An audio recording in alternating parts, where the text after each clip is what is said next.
Yeah. Oh, I guess I should start real quick. Did you start the thing? Cool. Okay, sorry. Well, let's just assume that's working. We don't have time to test today.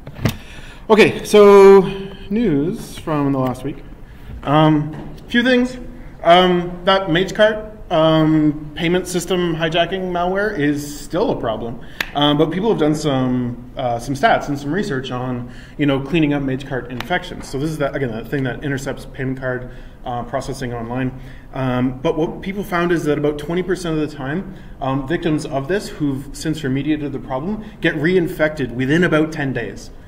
So what they discovered were the main causes of this. If we scroll down the article, basically the developers of this malware, after they get in and deploy MageCart, what they end up doing is going all through the victim systems, leaving all kinds of backdoors and re-triggering mechanisms to re-enable the malware. So even if you go in and you clean up, if you don't do a good enough job at both patching and finding all of the backdoors and triggers that they left over, you're just going to get reinfected with this again. So like I said, they discovered on average, because they've infected about a few thousands of sites with this.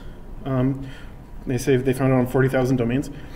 And again, about 20% of the time, people are reinfected within 10.5 days. So it's a big issue. And it just speaks to, don't know what's going on there. Just speaks to the fact that cleanup isn't happening properly, or that the authors of this are really sneaky and are leaving artifacts and traces all over the place. So not so good, except there was a good piece that came out of this.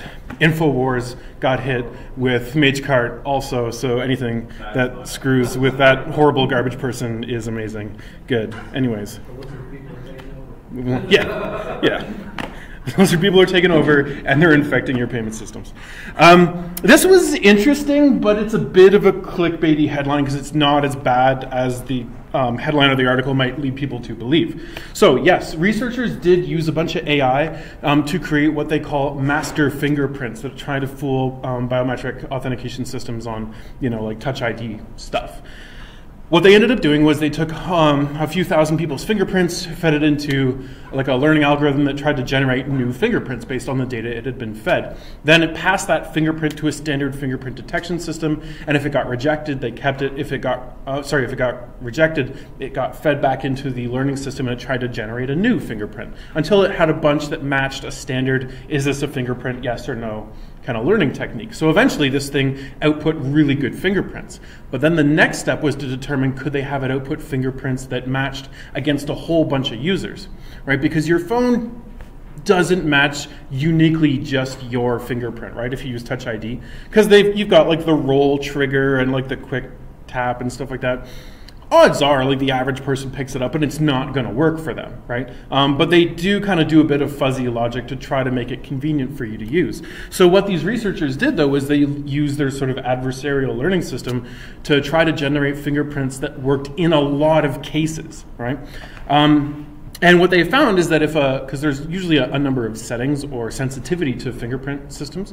So what they found is if people had the fingerprint scanner set to like a low sensitivity or a low threshold, the fingerprints that their algorithm generated worked about 75% of the time, which is really good. Hey, I got something you should try over here. That's for later. But what they also found is that as you cranked up the difficulty and the sensitivity of the Touch ID system, the dynamically generated fingerprints became less and less viable. They still had decent success rates. Like if you cranked the sensitivity up to the max, their success rate was about 1%. But still, that means about either 1 in 100 generated fingerprints would still match against the system they were trying to break into, which is pretty good success rate still, but it's not. It doesn't mean a complete break of these systems, but still interesting. So neat. There's no other therefore on that. Just hey, cool. But it's not as bad as the article makes it sound. So if you've been to the U.S. recently, you'll notice more of our American cousins down south are starting to get chips on their debit and credit cards and stuff, which is great. Chip technology is wonderful. However, U.S. companies are still being compromised, or U.S. cardholders are still being compromised in the millions because they're now going through the same kind of switchover phase that Canada went through a number of years ago. Right? It's not that chip and pin is insecure. It's that they don't really have to use chip and pin down there still. A lot of times they can just put the chip in. They don't have to do the pin thing. But what the biggest problem is that a lot of their terminals, because they haven't hit their cutoff date for when you must support chip only kind of transactions. So a lot of them still allow the fallback to the mag stripe. So you can still swipe on a lot of their platforms. That's why they're still being compromised a lot. Really, that's all this boils down to. The chip and pin technology is a lot harder to compromise, but if you allow the fallback to the mag stripe, which a lot of terminals do down there, at least until I think 2020 is the hard cutoff in the US, where they have to have full support. Apparently gas stations are one of the bigger culprits still, who haven't updated all their stuff. So just interesting in terms of that changeover period, something we got to keep in mind, right? As new technology is rolling out, there's still going to be a time where the two technologies have to overlap for a short period of time, and during that overlap, there's still a lot of sensitivity. What we saw up in Canada is that during that overlap period, there was actually a spike in card fraud because the bad guys knew their days were kind of numbered. So they were getting a little bit more brazen with their attacks and with their card skimming and fraud and stuff. So interesting to note that. This is cool. So this is from Neiman Lab, but it's actually about the Wall Street Journal. So the Wall Street Journal put out a statement saying, hey, just so you know, we're aware of this concept of deepfakes, these like AI-generated fake videos and fake pictures. So internally at the newspaper, apparently they've started up a research group that's focused on informing their reporters and really staying upfront on this kind of technology, because this is going to be a big challenge for journalism in the future, right? So they're putting out content. How do they know if it's true or not? So they basically put that out there as a, yes, we are aware of this, and we've now got people whose job it is to educate our reporters and look at the technologies and stuff. But then the article goes into some nice high-level descriptions and not too low-level on what are deepfakes, what are the types of data that you can ingest, and how do they really work. How do you spot them and how do you do stuff? Like this one was interesting. It's because this is just a really simplistic example. It shows here these like two small blocks of pixels around the mouth that had been obviously forged, because you can almost see right there. See the change in the color gradient. It's minute, but it's there, right? And sort of they go through some of the other techniques and ways possibly of detection, which is kind of cool. So it's nice to know that the news media is aware of this. This is definitely something that we're probably going to be faced with. If you're doing like forensics, this might be a cool area of forensics to get into in the future, like analyzing video to determine if it's been doctored and stuff like that. Especially if machines start doing the doctoring, it's going to be hard to spot. This one was cool. This is the second time in recent memory this has happened. So a judge is essentially trying to subpoena Amazon to get records of what Alexa heard because they feel it might present interesting information in relation to a double homicide case. This time they think they have a little bit more to go on. So the one that happened in the past, there was an Alexa in the house, but the victim was allegedly drowned in a tub. And Amazon fought back and said, no, like the privacy of our customers is really important, and you can't prove to us that in this instance, us giving you that data would really change anything in the case. But this time, apparently the Alexa was like in the kitchen, and the victims were stabbed with knives that appeared to be kitchen knives because they found the knives wrapped up with the bodies that had been disposed. So this time the court's claim is, well, no, there's kitchen implements here. Like, it's possible that this homicide may have happened in the kitchen, so the Alexa may have picked up on the audio for it, so can we have it? As of when I pulled this, I don't think that there had been a response yet from Amazon outside of, we're still going to push back on this because we just want people to know that we're going to push back every single time because we take your privacy seriously, but interesting, right? It'd be cool if they could get like a little projection of Alexa to like sit on the stand. That would just be cool. And then like Cortana can cross-examine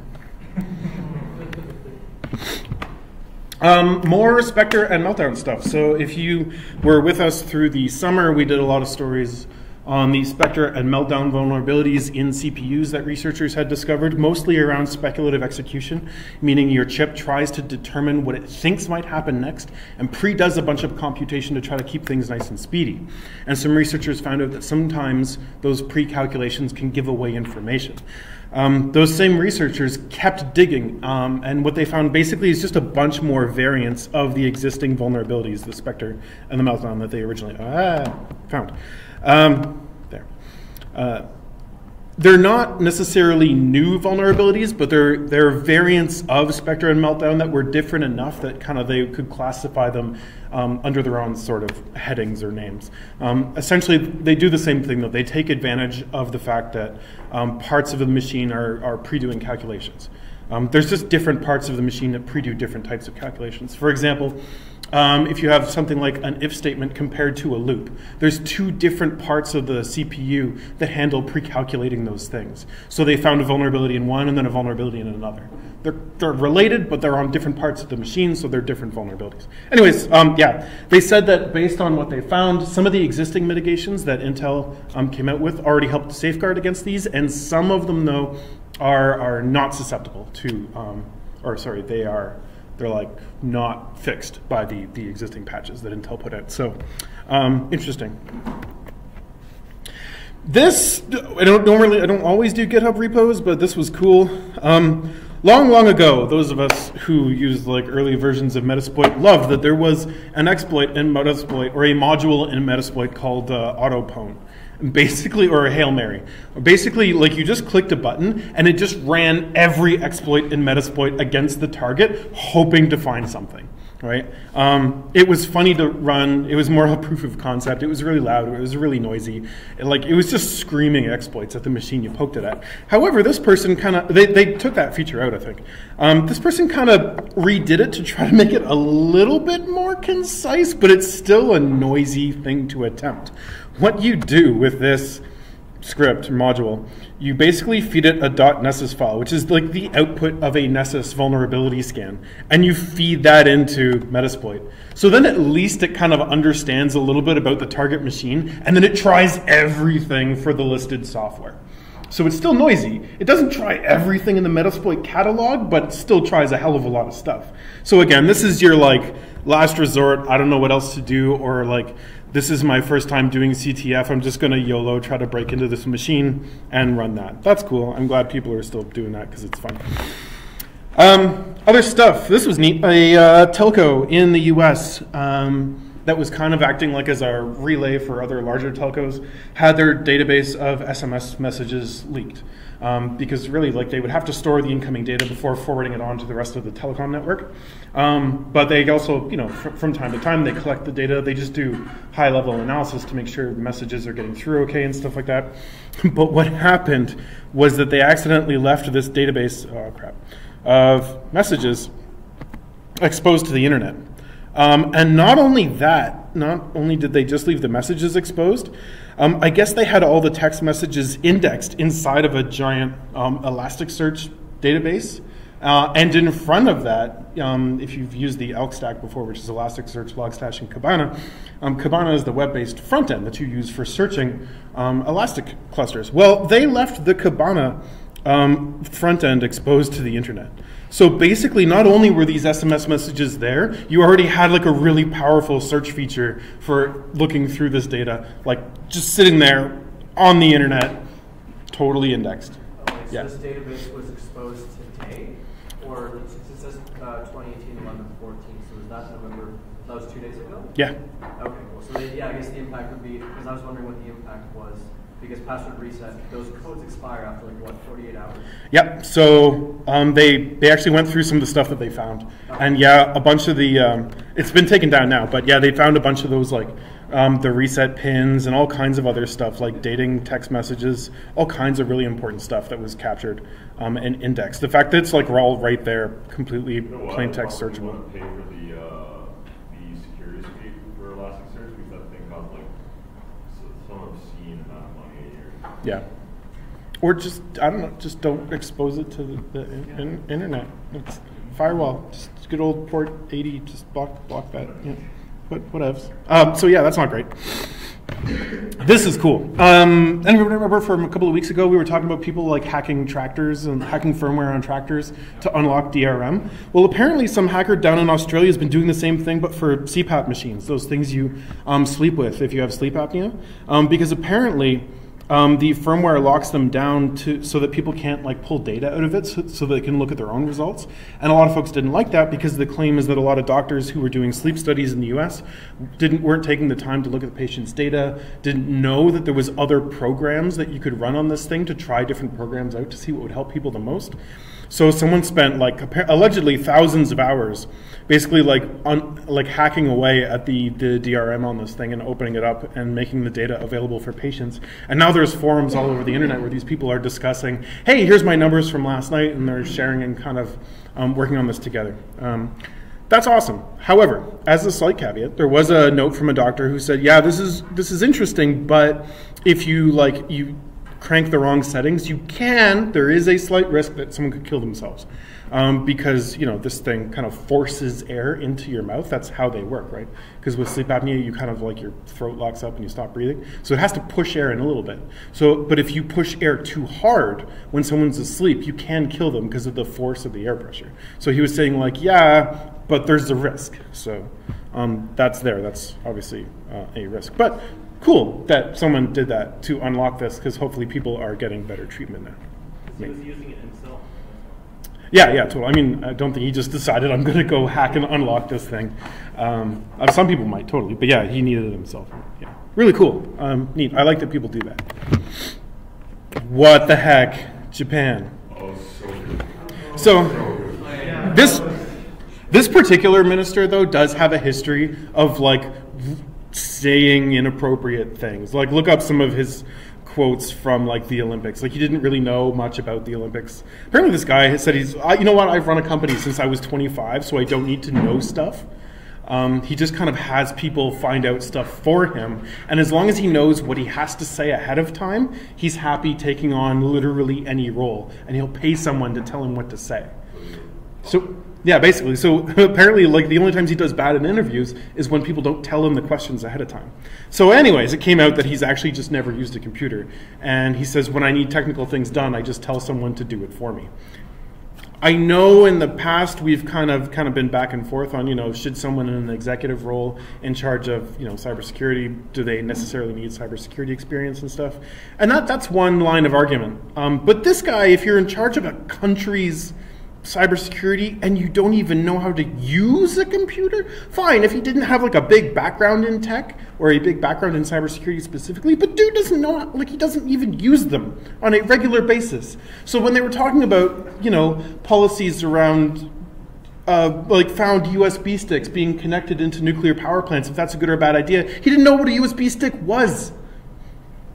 Why is this guy in charge of cyber for a country? Why? So does he use a smartphone at all? Because I feel like there's got to be some clarification to this. He has a servant do that for him. He probably just seems a little bit too like. Maybe he just has conversations through someone. Yeah, tell them I said this. I know. I don't know. Yeah, crazy. This was wild. Anybody see this one? This is a big New York Times piece on Facebook. So they kind of got in trouble, right, for the whole. Was the Cambridge Analytica thing, obviously. But then what didn't really hit much of the news was that after some of that started coming out, I guess they hired a really aggressive PR firm to start like marketing campaigns to try to sideline that info and to start targeting other social media sites and just pulling out lots of dirty tricks to try to shift the blame away from Facebook and to try to bury this and stuff like that. So there, like, loads of people apparently contributed to this article and came out and said stuff under cover of anonymity and things like that. So really interesting, worth a read. Facebook's still evil, but whatever, we need that. 2 weeks ago, we talked about all of the mysterious BGP traffic that was maybe getting hijacked and read by China. And then a couple of days later, a whole ton of Google traffic started getting relayed through China. And they were like, no, it was just an accident. It was just accident. According to Google, they're just like, no, stuff just screwed up and just started bouncing through China, and it happened a bunch of times over the course of like 90 minutes or something like that. Google claims it was an accident, but the fact that it happened a couple of days after all that stuff came out, I don't know. I'm not trying to start conspiracy theories. I'm just saying. Just saying. So didn't Google finally go back into China? Did they like negotiate a deal? Yep. Yeah, they do. They have infrastructure and they have stuff there. But like apparently a bunch of their like internal like company VPN traffic and stuff was getting filtered through there, even though it was like the North American traffic, No, like sketch Google stuff. wasn't allowed in China for a long time, and then Yeah. recently they said like, okay, China, like you want you in. Yeah, because I think didn't they say we'll come up with a censored version of search or something? Yeah, like that? exactly. Their employees strike for it. Yeah, and then they walked out over it. Yeah. It's not too surprising us. It's like Google Plus had a similar leak to Facebook had, and it was over 500,000 profiles released. Yeah. They didn't report it to anyone. Nope. No. I don't think it's surprising that things like this happen. No, it's still, this one was just the timing more than anything was conspicuous. Like a little, yeah, what's up there? Because we haven't picked on WordPress in a couple of months. So this is awesome. There was a plugin for GDPR, which is the EU's privacy compliance regulation stuff. And there was a plugin that you could get for WordPress that would monitor your stuff and tell you if you were still compliant. But apparently there was a privilege escalation vulnerability, like a really, really bad one in the plugin. And this was deployed on something like 100,000 websites. And you have to actively go in and patch it to fix this. And it was so bad, basically all you had to do, because this was an unauthenticated privilege escalation. So basically, you go to this page, admin-ajax.php, and most plugins will basically check to see that you're authenticated before they let you access functions inside of a page that you're importing. This one forgot that.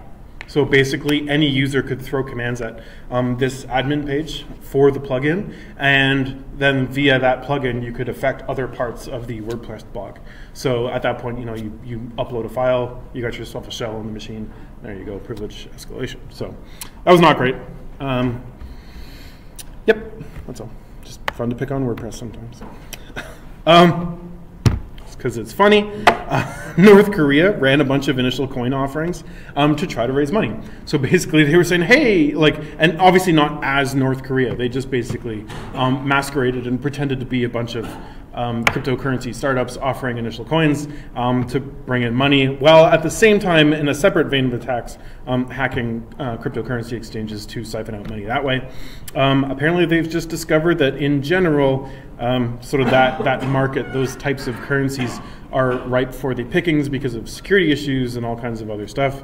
Lots of potential for fraud there, and for them, because there's really not many other ways for them to make money because of all the sanctions against them, they sort of targeted that as a big revenue stream. Interesting. This was neat. Apparently a lot of solid-state drives that you buy, if they advertise as coming with built-in hardware encryption, apparently they suck. They lack a lot of protections, especially if it comes to physical access. Apparently it was quite easy to basically connect to the logic board on the bottom of the hard drive and essentially read out a cached copy of the password. In some instances, the master password to decrypt the whole drive was just blank. So that was the password, like nothing. And that's what would decrypt it. And then what people were pissed off about, which I guess didn't get a lot of circulation, was that BitLocker in Windows, if it saw that you had a drive that supported hardware encryption, it would favor the drive encryption and not run BitLocker over top of it, and not tell you that. So that was the problem. A lot of people thought that they had a secure encrypted disk because they turned on BitLocker, but then BitLocker just kind of didn't run because it saw that the drive already had disk encryption on it. So yeah, that's not great. So yeah, a bunch of researchers found that out. There was some really great tweets and reports about that. So yeah, always try to force software encryption with a good program if you can. Don't necessarily trust hardware encryption. I feel the same way about RAID myself. I don't trust hardware RAID. I've had it fail on me so many times that I'm a software RAID guy. Yeah. Because I just don't trust like random YOLO company to make a RAID card. Well, that's why you don't get a random YOLO company making your RAID card. Yeah, but I was a young broke student, and all I could afford was random RAID cards. Yeah, and that's when I learned the joys of the Linux tool MDADM. which is awesome for making giant software arrays. Why does ZDNet have these autoplay videos? So a Canadian university they discovered that a bunch of their internal supercomputing clusters and compute resources and stuff were being used to mine Bitcoin. So their response, shut it all down. They basically turned the school off from the internet until they got it all cleaned up. This was St. Francis Xavier out in Nova Scotia. Yeah, it's some solid IR, right? Just Forensic shutdown right yeah, there. guys, pull the modem, pull the modem. Yeah. Quarantine course. I can't take the guy seriously. The guy's an earpod. His AirPod. Yeah. So that's basically that. Not always the best avenue for IR, especially if it's just crypto mining. Like, I could understand, like, you know, the back when Sony got like mega super owned and like all the screens were taken over and everything was completely trashed. In an instance like that, yeah, fine. Pull the plug. Like, you're not doing any work anyways. Everything's boned. Might as well disconnect from the internet while you clean up. If all that's happening is someone's mining crypto on your network, like, you still got, you know, students who would probably want to be sending email or submitting assignments, and other researchers there probably doing research actively, remotely on stuff. And their decision was to shut down the network. Like, that's... What might have happened was the person in charge of responding to this probably just didn't want to deal with any of it. They said, nuke everything, we'll start from scratch. Yeah, like, oh, it's Friday, it's 5 o'clock. Fuck it, let's go. Yeah, maybe. Well, I've heard incidents that universities have had issues as well with miners because people in residence, they don't get charged electricity. Yeah. They just like set up huge mining rigs and have free electricity. Oh yeah, I might have known someone who didn't get charged electricity by their condo, like as part of their condo payment, like it was just included in their condo fees. So they might have run a few mining rigs. Yeah, totally. My favorite story with that whole thing was the guy who had a mining rig in his bedroom and he ended up actually getting brain damage from the heat. From the excess heat, yeah, crazy. Now, I'm sure there was discussion before they pulled the plug on this. Like, I'm not saying this was completely irresponsible. I assume that at some point someone looked at the situation and made a decision to do that, because otherwise we would have also heard that a bunch of people got fired because of what happened. So I'm sure there's more to this, but generally speaking, if you find yourself in that situation, assess, you know, the risk-reward of pull plug versus just clean up the crypto malware. This one is kind of from very recent, as in today. BlackBerry still has a ton of money, right? Like, they sold off a lot of their phone making stuff, but they own a metric butt ton of patents on things, right? And they own a ton of other research institutes. Like, they have a lot of stuff. So they have money to spend. So they bought Cylance. Cylance, if you didn't know, is like an endpoint monitoring solution that allegedly leverages a lot of artificial intelligence to detect bad guy behavior and try to shut it down as it's happening. I have my own mixed opinions on Cylance, but we're streaming right now, so this time I'll hold that back. But cool, so BlackBerry bought them, so maybe we'll see some new money being invested in there and things will happen in cyber. Just worth knowing that happened. Well, so, like, I think in July there were a bunch of stories about this because it was being proposed at a few places in the US. Now some UK companies are thinking about doing this too. But it's all being marketed under, don't worry employees, it'll be more convenient for you if you do this. So now you don't have to carry your card and you don't have to like ID at our like company cafe and stuff. Just let us chip you and then you can like just walk by and like brush your hand or your arm by the scanner or sensor or whatever.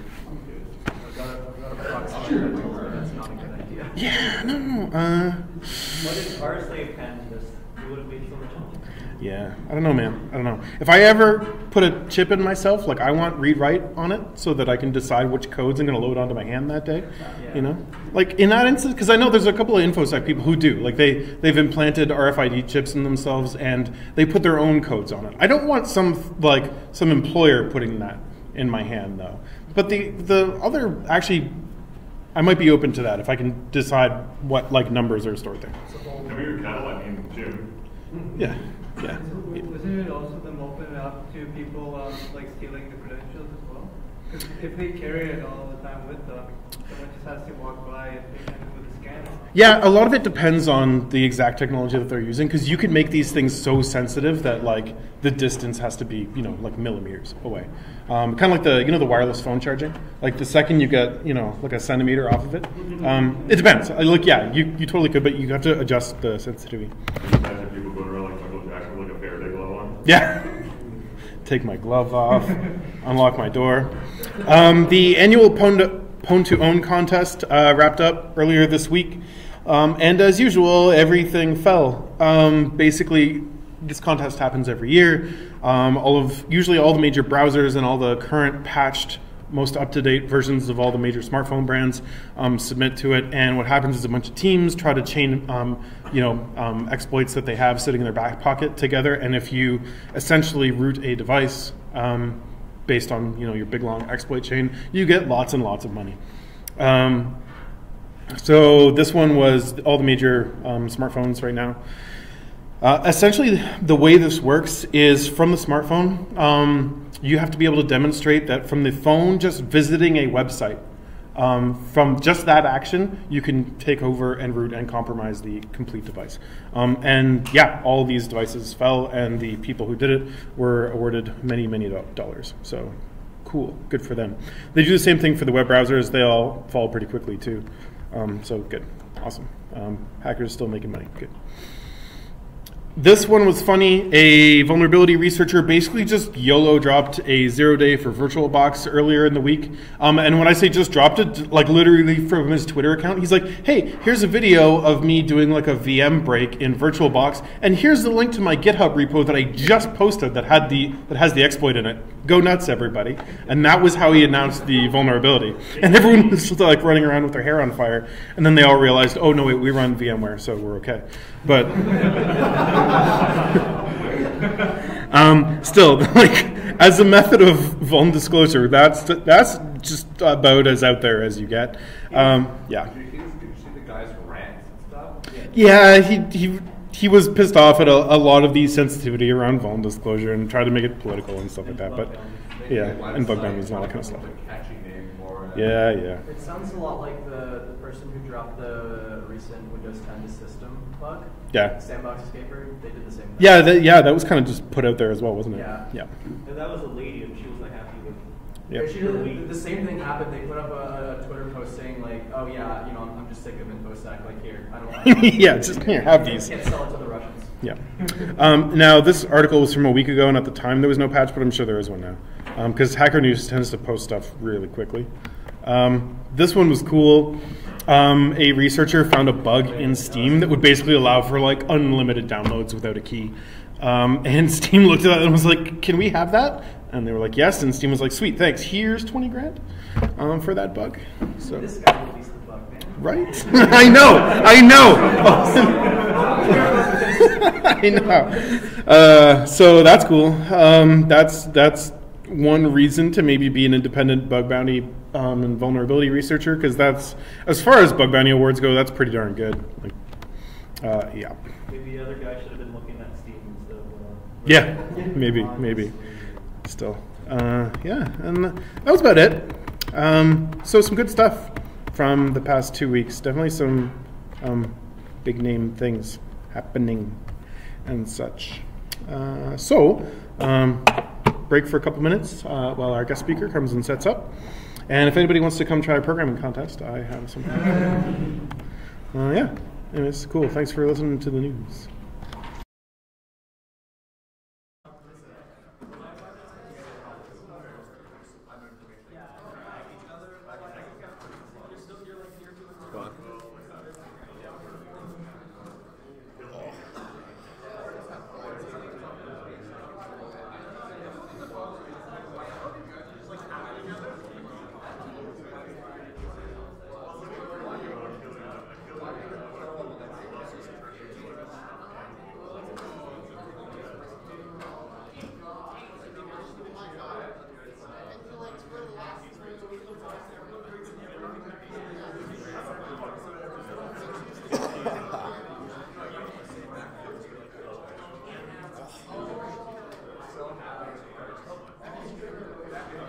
Also, we have a microphone if you want to use that to kind of amplify your voice. Oh, sure. Fair enough. I don't know how well it works. We'll find out. Oh yeah, we're ready to roll. I'll just scream at everyone. Up to you guys whenever you're ready. Right now is good. Mostly because I can't pause the stream. Oh, it's streaming now? Yeah.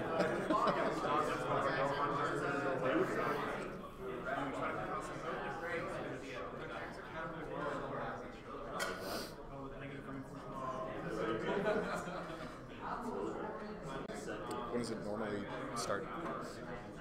Like in 1 minute. I like your hat. It's a nice hat. It's I'm like freezing. I can't shake it. It's like we're gonna start.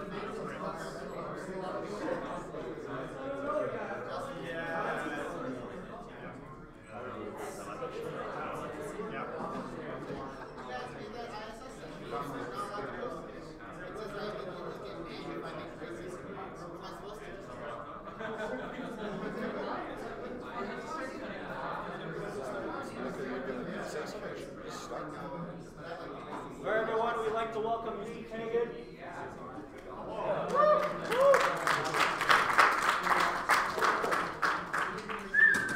Sure, that's off. Ow! All right. Yeah, everybody, how you doing?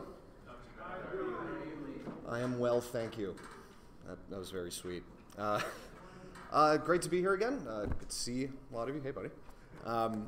Here to talk today about command and control systems, my favorite topic. I think I have, and yet I haven't done a talk on it, or maybe I did once before, I think. This is my favorite stuff, so it's really fun for me to come here and be able to speak to you about it. So really we're going to go over some design concepts, the tradecraft behind command and control systems.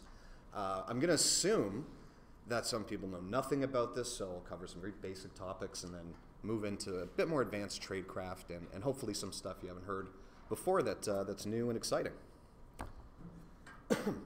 So throughout the talk, I'm just going to give you a quick intro to C2s, what they mean, the definition, types of them, all that sort of fun stuff, and then separate use cases between what the average pen tester may require, what you see adversaries, actual threat actors out there in the world using, and red team as well, and sort of the differences between them and what you might want.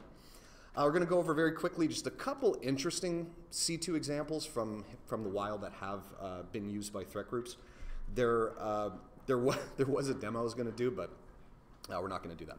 And then after the C2s in the wild, we're going to walk through an entire C2 design build together, sort of like a mental exercise with thinking about things and how you would put this together from just a thought to a pretty full-scale, quite complex infrastructure.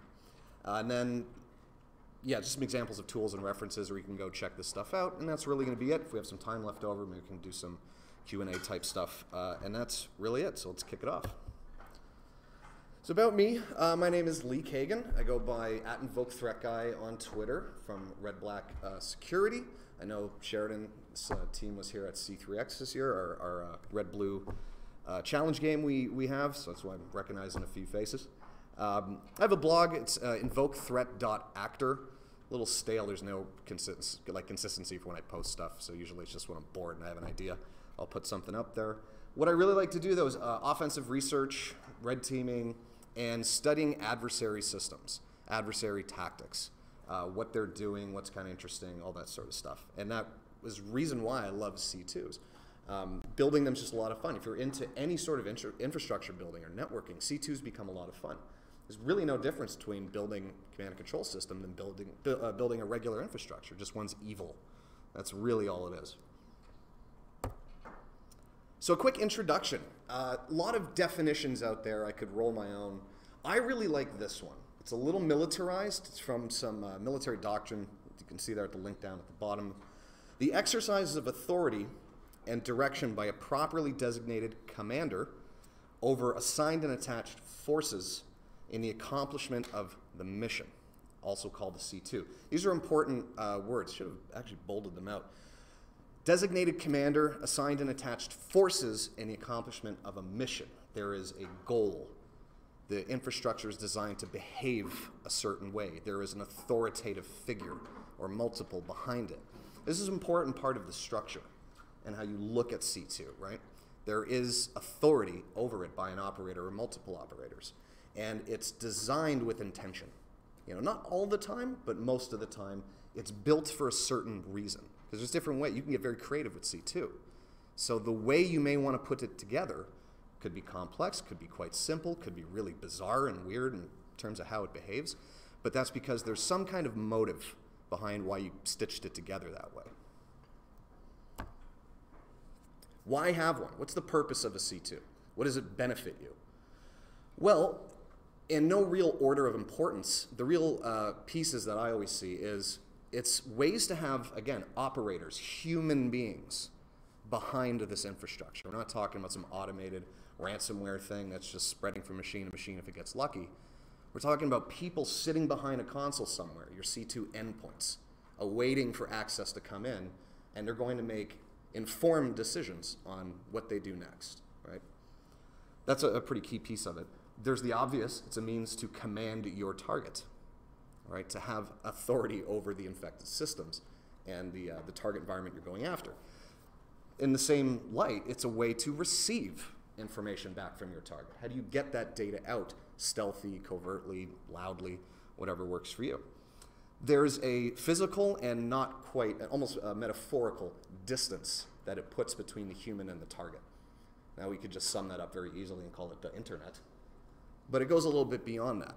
As you see when we stitch the C2 together and all its little moving pieces and why we'll implement defense into our offensive infrastructure, you want to have this sort of buffer between yourself as the physical human in your city, or wherever your target may be, and have this luxury of being completely displaced from your target. Depending on how you design it, it's also a means to evade and thwart investigation. I'm not going to say not be investigated, not have a blue team start to investigate you, but there are ways to make that job quite difficult. It's also a means on the sort of red team perspective as a way to simulate and model something very specific. If your organization or your client says, okay, well, I'm concerned about, I don't know, APT 666 or something like that, and APT 666 used a C2 infrastructure with certain behavior, you could roll that into your C2 and then see how your organization is working against, detecting and catching those specific indicators. It also needs to be in full-ish control. And what do I mean by that? What I'm saying is from the path between you down to your target, all the way in between, that data, that security, that operation, you want to be in as much control over each little moving piece as humanly possible. In a lot of cases, you're going to use cloud-hosted infrastructure to host some of your C2. Amazon, DigitalOcean, Linode, Azure, Google Cloud Compute, blah. You don't own that stuff, right? So there's a bit of a toss-up some clients might have concern about, but you can work around that with VPNs and all that kind of stuff. So you're almost in total control of that entire chain, right? Okay, some of these are going to be very basic, but I wanted to make sure everyone understands the type of directional control channels that you have at your disposal, whatever, in your C2 design. Now, originally, back in the day, most things were bind connections, right? This is where the attacker could connect and exploit a target remotely over the internet, and then whatever their payload did, if they ever wanted to come back again or continue operations on it, you could bind to that target. You could essentially expose a port on it if it's not already open and connect to it whenever you want, right? But there's a lot of issues with that. This is kind of before the days of firewalls, I guess you could call it. Now, this kind of stuff can still happen on web apps, something that's already exposed to you intentionally. You can use a bind shell if you want. But it's one of those things where you come knocking on the target's door whenever you want access to it, right? More commonly in the last while, what we call reverse shells. And I'm sure this is very, not news to a lot of you, but just in case it is, reverse access is where your target calls out to you. So again, these are like client-server models. One's one way, and then it's flipped around the other way, right? Your target calls out to you. So you're dependent on that callback time when it kicks off and calls back to you. That's when you get your access. It's not necessarily at will, unless it's a TCP session. Cool?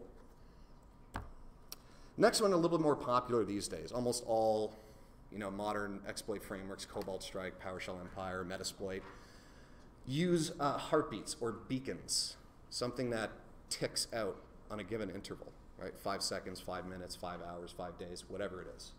And the way it works is basically your target, the payload that's running on your target says, do I have a task? Is there something you want me to do? You know, like download a file, execute a command, whatever it is. So it calls back to the server side, and if there is a task, great. I'll run it. When I'm done running, I'll send the data back to you, the output. If no, then I'm going to go to sleep. That's what we call the sleep time. Again, 5 seconds, 5 minutes, 5 hours, whatever it is. It's the heartbeat you want it to keep checking in with you for. It's a little bit more stealth, a little bit more covert. There's something you may get exposed to a saying called low and slow. Sometimes in C2 design, part of your infrastructure, maybe it's persistence you put on one of the boxes or just the speed at which your agent is calling back to you, is extremely slow, like once a day. If you're on a very long-term engagement, you can afford that. So if all your other control channels are getting shut down and you have this one implant you left that's only sending a single check-in packet once a day, you can probably stay inside the organization for a while. That's sort of like your lifeline. Next one has a little bit more to do with infrastructure. This is how you should do all modern C2. And that's proxying and redirection. Now, what this means is the payload, the evil thing you're going to get to run on your target, the information encoded in that payload, so your C2 IP, your C2 domain name, whatever it is, it's going to have that address for what's called a redirector or your proxy. Right? It's just another machine. It can be an Apache server. You can do this with IP tables. You can do it with a lot of stuff. And what it's going to do is take that request, proxy to your C2 endpoint the connection through, and then redirect anything that shouldn't come through. Right? So if it doesn't match a certain signature, I'm going to show you examples of this later on where you can do sort of anti-IR on your proxy, redirect away certain user agents like curl, wget, known sandbox spaces for VirusTotal and things like that. But you want to proxy through the good and redirect the bad. That's sort of the gist of it. And then finally, a little bit more rare, I've personally never heard anyone call it this. This is just what I call it, and it's called a displaced C2. That's where neither you nor your target ever touch one another. So an example of this would be, let's say the payload runs on your target, and what that payload calls out to is a Twitter handle. And on that Twitter handle are tweets that are instructions, right? That's the only connection between your target and its assumed C2. You as the attacker populate that Twitter account with instructions. So you're sort of both displaced. See what I'm saying? Like both target and attacker connect to a third party, and that third party acts like the intermediary between all this stuff.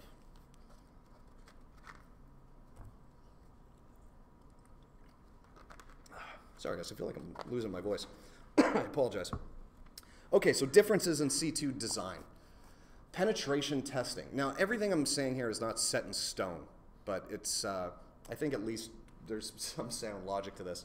Very low complexity. You really don't need a command and control system. More often than not, it's a lone pen tester attacking a target. If it's internal, they'll just let you come in, or VPN in with your Kali laptop. You don't really need an infrastructure. All right? You're not trying to be evasive from some hunt team that's trying to kick you out of the network. If you do, maybe a few. Like I've been like very simple pen tests where I've stood up like an Apache server that's just hosting payloads. That's all it does. So I just make my target machine call out to the internet, download something, run it. That's really it.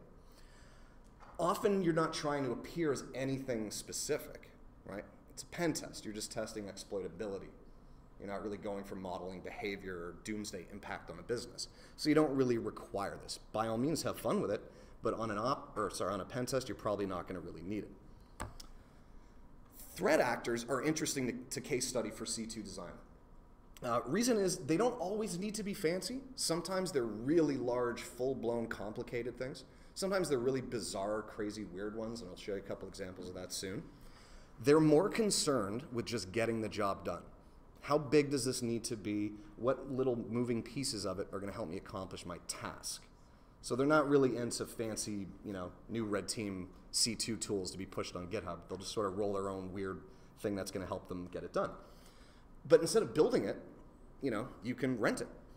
We got underground forums and black market and the dark net. and all that kind of stuff. So you can actually go and just get access to a pre-compromised set of systems. Carry out your bidding, that's it. But then why even rent it when you can just pwn it and own it? This is basically where you can go weaponize some new exploit that came out. Just follow Twitter. You'll see someone pop a 0-day and drop it. Weaponize that really quickly. Go to Shodan. Find all the systems exposed with that vulnerability if you can. Spray that sucker down. You got a pretty giant C2 at your disposal now, right? So that becomes a very good force multiplier. Here's an actually example of what I'm talking about. Someone took one of the recent struts exploits and wrapped it in a Shodan searcher for you. So you just run this script. It'll check Shodan with your API key, list you all the boxes it knows about that have this vuln, send off your exploit. Right? It's not that different from like MSF AutoShell. Here's another just example. I just did sort of like a little custom search thing in the Shodan thing for some Apache vuln. Got 2,000, something like that, boxes ready to be popped potentially. So you can see how very easily you can put together a fairly large infrastructure. If you're the bad person and you have to, you know, unethically or illegally pop some systems. But on the red team side, things are a little bit different. These can be the most complex at all when we build them.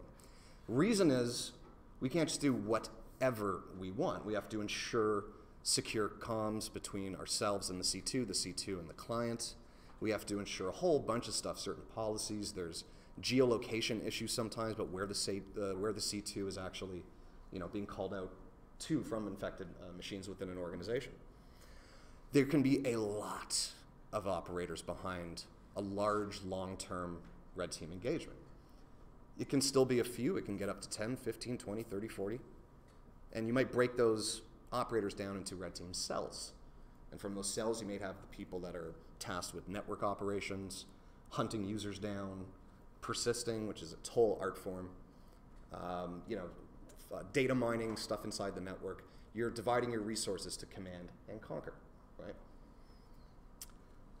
It's very important and often overlooked in red C2 design, or anyone's C2 design, is your defense. They think it's just this attacking system. Who's going to know? Who's going to touch it? These are systems on the internet, which makes them immediately a target for something. So from a red team tradecraft perspective, there's a lot you can do, and we're going to walk through them very shortly once we get to the more interesting stuff to defend your C2. Logging is also another big one.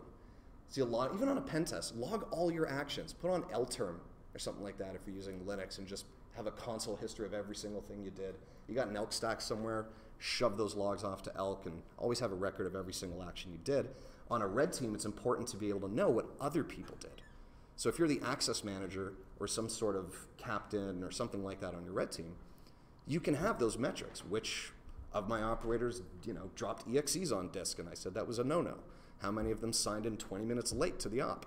You can collect these metrics and use them in an offensive way. And it's also just good for good housekeeping. But ultimately, you are trying to simulate something. There's something you are trying to look like, right? So this means not just raw Metasploit payloads and not hiding anything on your C2. Or maybe it is. Maybe that's the thing you're emulating. But you're building in a design, almost like a costume. You want to appear a certain way. You want your actions to be observed by the blue team a certain way.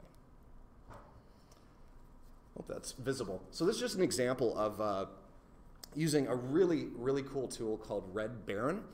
Highly suggest you check it out. It's made by a buddy of mine, Byte Bleeder. It's currently sitting on the Coalfire GitHub. Actually, it might be on his thing. It's the guy that invented CrackMap exec. This is done with Terraform, and it's a full-blown C2 ready to go. You sort of just go through the config files, update what you want, and you have 5, 10, 15, however many instances you want. But it just goes to show that we're now automating red team infrastructure really quick, really securely, spread across multiple providers. There's security built into it. Very cool tool I suggest you check out, Red Baron. Okay, so what I was saying, C2s from threat actors can be kind of weird and funky. Maybe complex, maybe not, concerned with getting the job done. This is one of my favorite ones of all time. This was, not Russia. APT29, the Dukes family, if anyone remembers, they had a lot of little variants and malware samples. It's pretty nasty stuff. All right, at the time, it was fairly hardcore. What I loved about this, though, this was one of those examples of like, I don't know if you needed all these moving pieces, really, but it was still kind of cool. So how this worked, good old phishing with some Office docs in it, nothing amazing there. From there, the attachment, the Office doc would drop. It was a dropper, the actual hammer toss main component. And what that would do was this would check Twitter for a daily handle that had this sort of encoded long string in it, and that was the next instruction for the payload to run. And what that instruction could be was, say, go over to GitHub, where there's this picture of a cat, and it was Stego with PowerShell. It would download the cat, decrypt it, run PowerShell. PowerShell would launch a privilege escalation exploit, and then laterally move, rinse and repeat. So we have Office docs, probably macro, dropper, Twitter, GitHub, Stego, PowerShell. Decent little chain, right? I don't know if they needed every piece for that, but I thought it was a cool example. I actually got to work on analyzing that sample. Here's another fun one, totally different, very simple, but just talking about thinking outside the box. This was Deputy Dog, APT17, I believe, North Korea, I think allegedly, is who was responsible for this. What they did was leverage Microsoft. They didn't actually hack anything. But what they did was they found on TechNet in the forums, like in some thread somebody would start on TechNet forum, you can add these like HTML tags basically. And inside the tags, they would put command and control instruction. So the payloads would read from TechNet to get their instructions. So when you're analyzing the network, all you see is traffic going to Microsoft TechNet. Pretty slick, right? Not too bad. But then, I mean, it has to actually call back to the real C2, exposes that. But I thought that was a neat little method to do something. Okay, enough with the theory. Let's kind of get into a nice brain exercise of building a C2, and I can show you some cool examples and code and whatnot. When you want to design a C2, now let's say you're on an op, your organization you work for has come to you and say, hey, we got this fun thing we're going to do. We want to build a nice fancy schmancy C2. Go. Now, obviously, I hope you have more info than that in terms of how certain capabilities you want to build in. But the gist of it is usually I'm thinking about this. What do I really want on my target? Now, that first box may seem blatantly obvious. Remote access. Duh. Well, maybe it's ransomware and I don't need remote access. Maybe it's some kind of exploit that just crashes shit. I don't know, whatever it is. The point is, what's the thing that I want? Right? So I want remote access. I want that ability. From there, what is it going to do once it runs? So let's say, okay, we know we can create scheduled tasks without any privilege, right? I mean, you can get more in-depth type scheduled tasks if you have local administrator rights, but you can just create scheduled tasks, just like modifying the HKCU current version run type thing. You can get persistence that way very quickly. And it's going to set a reg key and schedule tasks. That's what it's going to do. Drop persist so that we have a way back in. What's the payload going to be? We're going to do, like we just said, PowerShell inside a picture. So we're going to do some Stego. We're going to send a phishing link to our target, not host an attachment, because that's bad tradecraft these days, but send them the link to where they'll download the thing. And then that's going to run and infect them, right? Very high level, just sort of getting the wheels going. And it's also going to heartbeat out of the network every 15 minutes. It's going to beacon. And one of the cool things you can do with certain frameworks, what Cobalt Strike makes is very easy, is when you're creating a payload, you can embed multiple domains. So if they catch one and kill it, the next time it checks in, it just tries a new one, and a new one, and a new one. So you can play sort of whack-a-mole with the defense. So that would be your domain array. All right, so let's talk a little bit about starting to think about OPSEC and security. How are we going to defend this thing?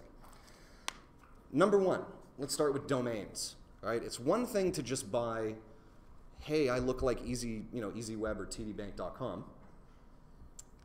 Instead of maybe looking at spending a little bit more money, you can buy expired domains that already have categorization, very important, health, and history.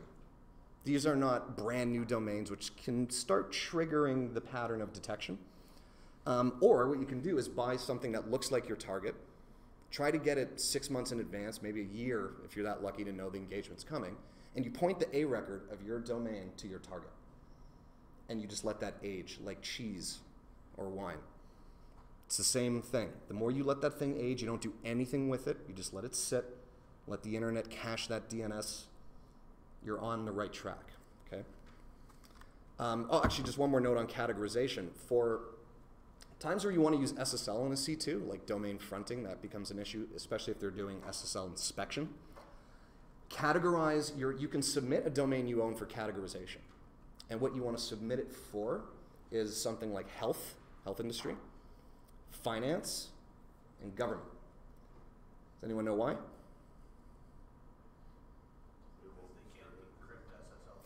Bingo. It's not legal. You're not allowed to decrypt health traffic or financial traffic or government traffic. Now that has some caveats, but as a rule of thumb, a lot of appliances won't. If they check the category of the domain and see it's under one of those, they won't SSL inspect it. So it's one little piece of evil help. Cloud VMs. You have some providers, that I mentioned before: DigitalOcean, Linode, Amazon Web Services, Google Cloud Compute, Azure. Who knows what else is coming? Don't host your C2 all in one. Now, it's very unlikely an organization is going to block all of Amazon, because pretty much they've killed like most of the internet for themselves, or Azure for that matter, as it creeps up. But maybe DigitalOcean, maybe they go, you know what, we're seeing a lot of malicious traffic to DigitalOcean spaces. We don't do any interaction with DO customers. Let's just block the whole DO net range. Your whole C2 just went down, right? So spread it out. Put it on multiple providers. Monitoring. How are you going to monitor your C2 and the actions that come in on it? Well, you have ways to get email notification. You can do it like SendMail, because most C2 endpoints are going to be Linux. SMS alerting is another big one. Slack, you can use webhooks to get like beacons that have checked in Cobalt Strike right into your Slack channel or Discord. It's kind of fun. Log all the things, like I said before. Encrypting all along the route. This is very important. How you, from let's say your house, if you're working remote, connect to your C2. Maybe it's SSH and it's only using keys and it's a different port and you put on two-factor.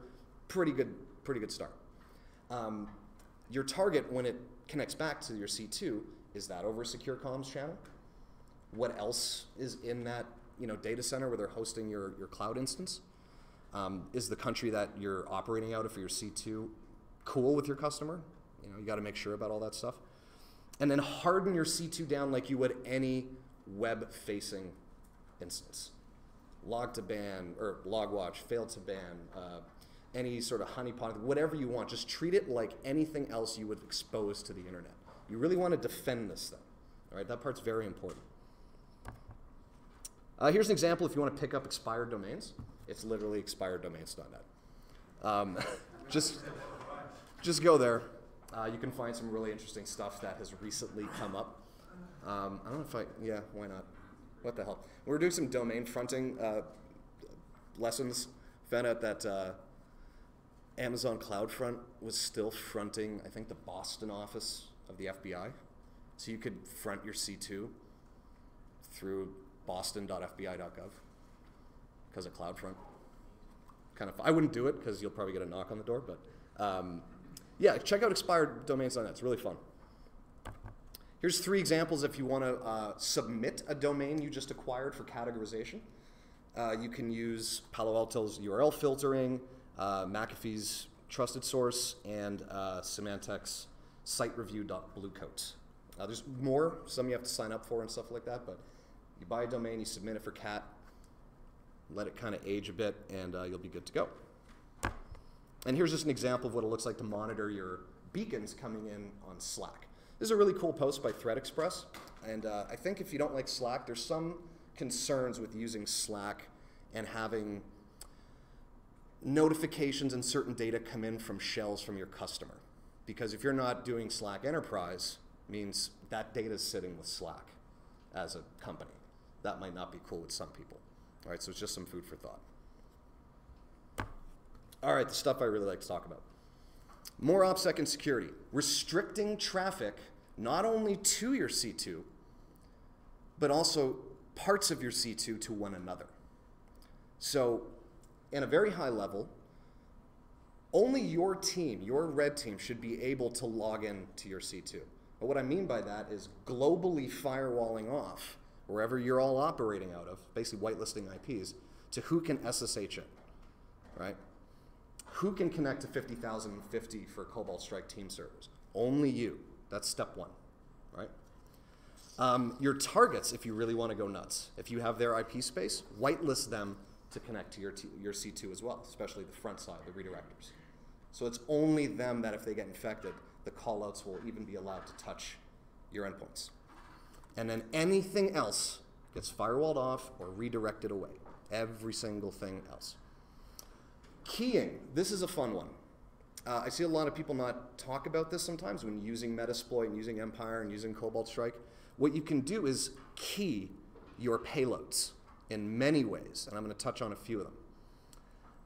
What this idea is embedding checks in your payload that when it runs on a system, it does sort of sanity checks. So basically it can say, do I think I'm in a VM right now? So you check for CPU cores, you know, is debugger attached, all that kind of stuff. The more common way for this is your redirector that's going to redirect traffic to your C2 or proxy it. You make your payloads call out on a URI that you're expecting. And I'm going to show you an example of this in just a sec. It'll make much more sense. You can do environmental keying, so when your payload runs, it only runs if it's on the Active Directory domain you're expecting. That's another good way to get it to run. You can do things like known sandboxes like VirusTotal, Hybrid Analysis, Joe, Sandbox, Cuckoo, all that kind of stuff sometimes have very predictable host names. They run in Windows, like Joe PC or John PC. You can predict that kind of stuff. So if you see that when your malware executes, just be like, nope, I'm in a sandbox, do not detonate. Traffic profiles. Now, mainly with Cobalt Strike, and you can do this with Empire, something called traffic profiles, or for Cobalt Strike specifically, malleable profiles. This is where you can create actual network traffic indicators that your agent will call back to look like totally different network traffic. Right? So even though it's my domain and my C2, I can make it look like it's somebody connecting to Gmail, or connecting to Bing, or connecting to Amazon, or like an APT profile, for example, if you want to test those detections. And we'll look at an example of that as well. It's good for emulating something, but it's also good for your defense as well, because you can predict what you want to see hitting your C2 in terms of traffic indicators, and that'll help you drill down on what to weed away and what to get rid of.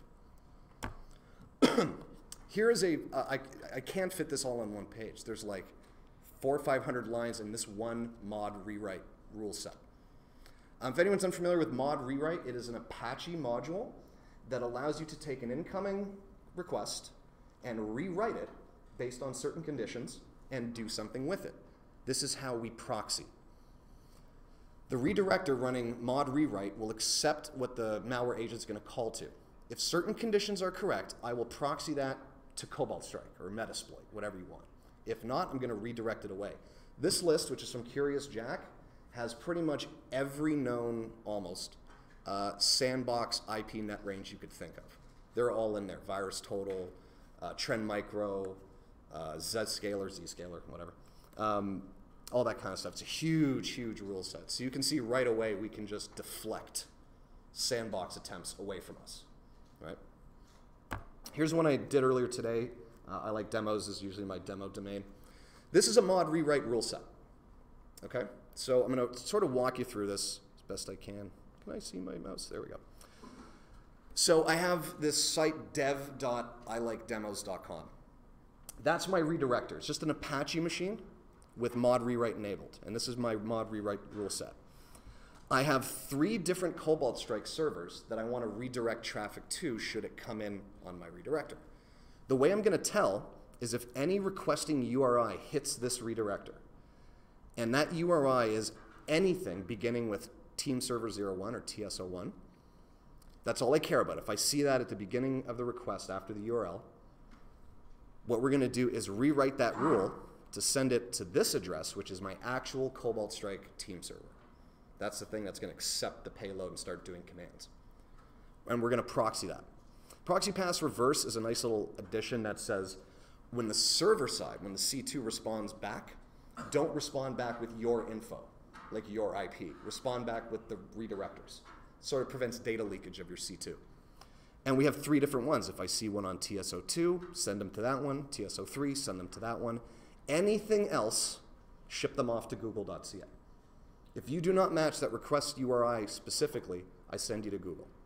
And you can chain these together. You can say this URI with this user agent. You can go nuts. With pretty much anything that comes in a HTTP request, you can model in here. So these are your keys, right, to defend your infrastructure. Taking King a little step further, at the top there's a Metasploit or MSF Venom VBS payload, and it's very basic, and I'd show you the contents of it right below. Now, how do we make this a little bit more secure, a little bit more defensive-minded, right? Well, at the bottom, this is really the payload, like the function name that's going to run. That's the thing. So what we can do is wrap that in something we want to check for when it lands on the system. And it looks like this. So instead of just having it blindly run, in this example, what we're doing is making a wrapper around that function call that basically says, I want you to expand the environment variable for DNS domain, which is going to be populated on a Windows machine when it's connected to a AD domain. And if that is, target.com, execute. If not, don't do anything. So you're sort of thwarting a bit of malware analysts, that kind of stuff. They'd have to build a domain controller and get the name right. But you can see what you can do. This could be anything. How many CPU cores? Do I see the process running for VirtualBox or VMware or any of those types of things? These are your keys you want to say, don't run or do run if I see this on a system. Don't just use blind payloads because they'll get caught pretty quick. Here's a picture of a malleable traffic profile. So basically in Cobalt Strike, what we can do with this, it's just one long file. The right side is the bottom half of it. This will make all my traffic between my malware agent and my C2 infrastructure look like requests to Gmail. It's kind of crazy. You can just inject that in every beacon response. You can just make it look like whatever you want. Somebody catches this and knocks down your C2, we can roll it again with a totally different profile. This time it's MSNBC or whatever you want, really. If you grab those indicators out of normal network traffic, you can apply it and write your own profiles. Your malware traffic looks like whatever you want. Right? It's kind of cool. Very handy for testing purposes, too. All right, so more back on to sort of technical considerations when designing C2. Scale. It's easy to say, oh, I got 50 C2 machines up there and 100 redirect. That sounds like a lot of maintenance to me. You don't really need that. Consider how big you need this to be. So this is an example. If let's say you're on an engagement, you got a month, you got 3 or 4 C2 endpoints, you got like a short-term server, something you're going to do your tasks from, expected to get burned, a long-term server that your persistent implants calls back to, really slow in case you lose your shell, maybe a phishing instance, something like that. Or maybe you need multiple things. Maybe you want to set up decoy C2 infrastructure. Ones that are blatant and noisy and not defended, let the IR team go hunt that down while you're attacking from over here. All right, it's all about getting kind of creative with it. Very quickly, it becomes repetitive to script this out, to make 20, DigitalOcean machines one by one, apt-get update, apt-get install Apache 2, script it, automate it. We're talking about infrastructure here. This is like almost DevOps in a way. The same mentality applies. How do I make my job a little easier? I'm going to be doing this a lot. I want to monitor it. I want to spin it up quickly. I want to be able to tear down very quickly and spin up a new one if I need to. Automation's huge, and like you saw with Red Baron, using Terraform, I have a little tool called C2K, which I'm not maintaining anymore on my GitHub, which does a lot of this for you in DigitalOcean, just builds you an infrastructure. Being adaptable as a C2 designer or the handler of your team C2 means if your team comes to you and says, hey, I have a payload I just wrote, and it's going to use DNS as a comms channel, do we support DNS in our current C2? It's kind of up to you to be able to implement that. Now, a lot of frameworks will do that for you. Cobalt Strike has a DNS channel, Empire. I think Metasploit probably does. But you want to be adaptable. You want to be able to extend capabilities and be modular as possible. So it's a good reason why when you play with this, do not really rely on a tool. Just sort of build some VMs by hand, script out some bash scripts, add in things you like, but try to be as adaptable as possible when you're coding it up. Another very important one for the company, if you're part of an organization with a red team and you're providing external services, somebody should be in control of who can log into the C2, right? This is just your almost straight up admin work. These users are not allowed to, this person's allowed to, but they don't have full privileges over whatever it is. Maybe they can only run Metasploit, they can't install anything. You want to restrict and harden down your infrastructure as much as humanly possible. Role-based C2. So here's how I suggest when you figure out what you might want to build. Rule number one for me, and I'm sort of speaking out of order here, I think, proxy every single thing. Every machine, every endpoint, so the Cobalt Strike, the Metasploit, the phishing server, the payload host, whatever it is, gets a redirector, right? If you can't, for whatever reason, you can use mod rewrite, as you saw, as a single cloud machine to proxy traffic to multiple machines. You just make those rewrite rules depending on what you want to pivot off. But I highly suggest everything have a redirector. That way you have sort of dedicated box that handles the incoming requests for that back end. Right, it's just a good, one more layer of defense. And plus, if your proxies get burned, the C2 endpoints did not. You can just roll a new domain, a new redirector, and you're good to go again pretty quickly. But going to the beginning, phishing instances, it's always a good thing to have. There's a lot of cool frameworks to do this with. Personally, more often than not, I'll just send manual phishing emails. Depends really what I've inspected on the client end. Are they using G Suite, OA, blah, blah, blah, that kind of thing. Maybe I'll try to match it up. But there are some cool phishing frameworks, GoFish, stuff like that. You can have redirectors for phishing email. They're called SMTP redirectors. And I'm going to show you a link later on where you can find all of this stuff. Staging and payload instances. This is a dedicated set of instances that only serves up payloads and scripts and downloads.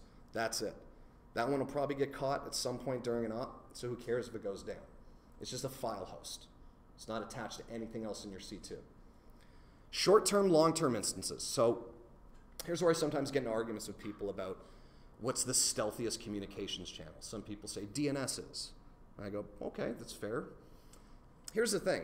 If using a DNS comms channel as your low and slow persistence, DNS is actually noisy in terms of staging malware. Because in DNS requests, you can only fit so much into that request. It has to chunk something else. If you're trying to steal a file that's of any notable size over a DNS comms channel, it's going to take a while. And if someone's monitoring a network, they're just going to see like 10,000 DNS requests start showing up. But what it's good for is if the organization, your target organization, allows even one website on the internet to be visited, that means they let DNS out of the network. So that's the channel you're going to ride out. For low and slow or long-term machines, this is a machine you would stand up, Metasploit, Empire, Cobalt Strike, whatever, that you do not do your operations off of. When you first affected the network and got in, maybe you drop an implant that when it executes, that once a day, that's the machine it's going to call back to. Then you conduct all your stuff like exploiting, privilege escalating, moving laterally from the other machines, your short term. You expect these to get caught and burned. That's sort of the idea behind them, right? Yeah. Another thing you can do for putting pieces of your C2 into practice is leverage third-party services. Now, again, this is where an organization may have a problem because you're involving a third party.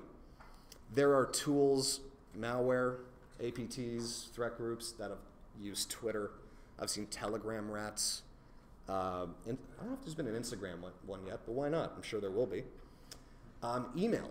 You don't want to stand up a weird phishing server, just make a Gmail account and send it from Gmail.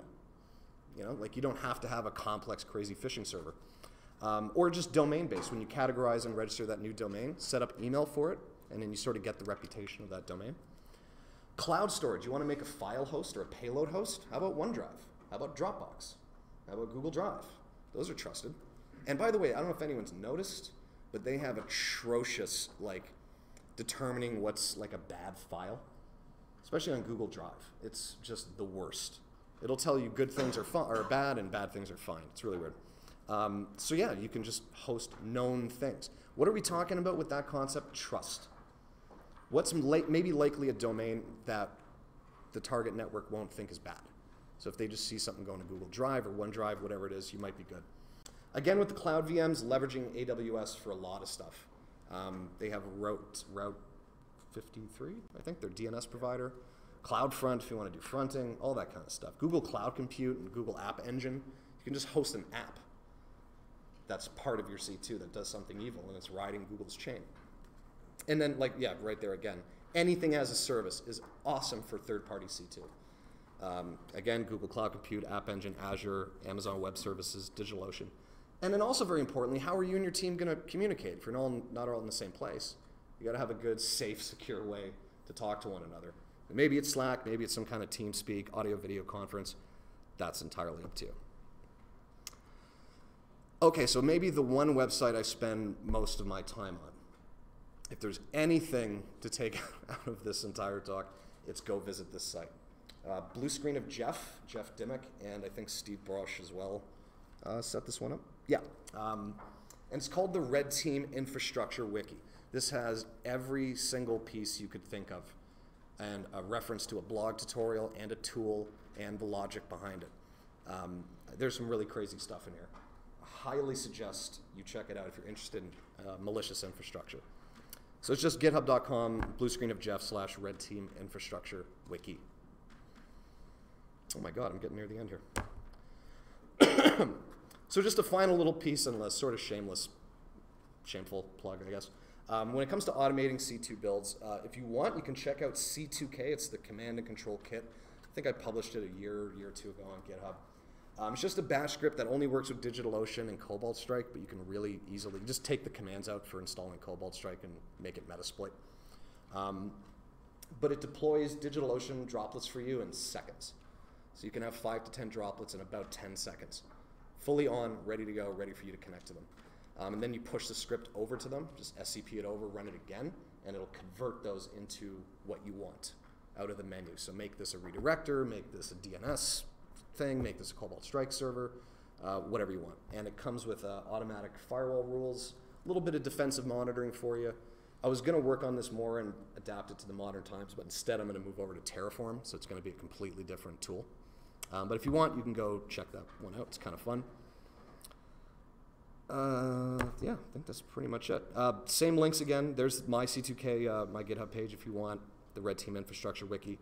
On Twitter, all of these people here are just like completely top-notch when it comes to analyzing bad stuff or being bad stuff emulators. And some of them helped a lot with putting some of the work that I've been working on for C2 design together. So I have to mention them. Blue screen of Jeff, it's really Nick, Malcolm Vetter, 6dub, Killswitch GUI, Armitage Hacker, it's the guy who invented Cobalt Strike, 424F is Steve Borosh, Byte Bleeder's the guy that invented Red Baron, and Curious Jack, who had that crazy mod rewrite rule set. So I highly suggest you check that out. And that's it, guys. Thank you very much.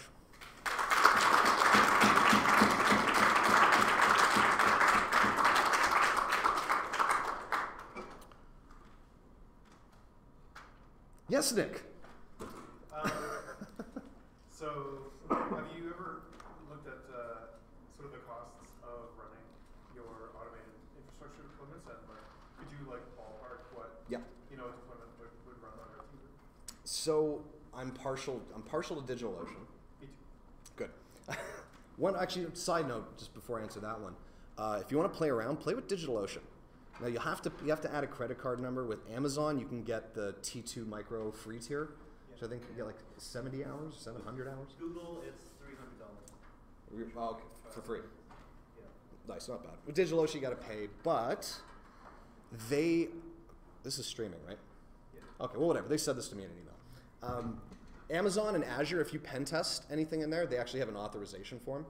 You have to make a request to. They don't really check it. You just submit it, and you're good. I asked DigitalOcean once, like, hey, I need to do some testing against some stuff in your cloud. What do I fill out? And they're like, nothing. Just do it. Just don't get caught. I'm like, all right then, cool. Let's do this. That's one reason I like them. But depending, I think, on what the framework is going to run on your droplet, like Cobalt Strike, anything under the 4 gig droplets, I find have been a little problematic after a while, just especially if you got like 10, 20 beacons coming in. But I've had that instance, which I think is the second one, $10 a month one. 10 of those Now, they're not running for a full month necessarily, but I never really had a bill over like $50, $100, maybe most. So it's really, really cheap, to be honest. Google's not cheap. I use their No. $300 thing to run 3 Kubernetes nodes. Yeah. It must be $80 Yeah. a month. Actually, you can cut that cost down even more because with the really cool little side thing about mod rewrite is if you have a ton of rules, if you use like the lowest droplet on DigitalOcean, I think it's 512 megs of RAM, single core, something like that. Mod rewrite is so fast at processing those rules. It's not like kind of IP tables where it starts to clog up the more rules you have. You can have hundreds of mod rewrite rules on a shitty droplet and it'll work fast. So that kind of keeps the price down a little bit. But yeah, not too expensive. Just for Yes, sir. conversation's sake, I know in regards to Azure, they actually, as of I think 2016, they dropped the pen testing form. Did they really? Yeah, it's not mandatory because we had a few engagements where you had to work with that kind of thing. And we hit up Microsoft and they were like, no, as long as you and the client have like your own agreement, Right, we're right. okay with it. As long the only thing is no denial of service. That's the one Yeah, thing. right. Because at that point you're attacking like your B2B. You're actually attacking them. Yeah. Yeah. Or at least I remember the last time I had to do it, the client had to fill it out. Okay, that might be true then. Like, because they still need the subscription ID. Okay, yeah, then that makes sense. That might still be in place, but no, you could be right too. No idea. They have rules of engagement now. Yeah, So, he would know. yeah, essentially you have to follow the rules of engagement. What you said, like no DDoS. Yeah. If you do anything outside of that purview, you're gonna get like a big slap. Exactly, yeah. Big brother from Microsoft. Question, anyone else? Have you looked at DNS over HTTPS? Not yet. I know it's the rage right now. I haven't played with it at all, so I have no comment on why I like it, why I don't. I have seen some people though that I respect pretty much be like, not as like evasive or stealth as someone may think. I don't want to say too much because I don't know. I haven't played with it yet. The thing I'm trying to play with right now is Cobalt Strike has a newish feature called External C2, which exposes Cobalt Strike so you can script the connectivity between basically any third-party thing. So you can sort of place between your beacon and Cobalt Strike like a Dropbox or something like that. It sort of extends the API of Cobalt Strike to use third-party services that also have an API. That's kind of cool. Yeah, no, I haven't played with it. Yes, Nick. There's a question. Because I have a comment to build on something you were talking about. Last year, one of our capstone groups, they did a project that they called pie filling, which basically was, it started out as an AI project, ended up being like a project in regression analysis where your payload would sit and do traffic analysis on the network it landed on. Right. And then based on that, would determine the best kind of like traffic forging it could do to exfiltrate and beacon out without being detected. Basically try to see what normally runs on this network. Okay, I'm going to look like that. Right, yeah. With that way, which was really, really interesting. Sounds It made for a bit of a big payload, but it was more proof of concept. It was really cool. Kind of sounds like automating Cloakify. Yeah. I don't know if you ever played with that one. Where it's like, changes code to like emojis. And that becomes like your data exfil. Yeah, so they would look at and check like, is there outbound VoIP traffic? Great, make our outbound channel look like VoIP. Yeah. Or if there's just a shit ton of DNS, cool. But make that's it look pretty. like DNS. That's pretty cool though. If it's sort of looking in advance and like, Yeah, oh, I'm seeing some sort of frequency of normalcy here. Yeah, that's what Let's it did. apply that. Yeah, so it checked That's to pretty see cool. what looked like normal on the network and then tried to mimic that in its outbound. Just gave me a really cool idea. Yeah, it's a very big payload. Like, it was a lot of Python. I bet. Yeah. That's pretty interesting. Yeah. Anyone else? Cool. All right. Thank you guys very much for your time, and I'll be across the street as well if you want to chat. Thank you.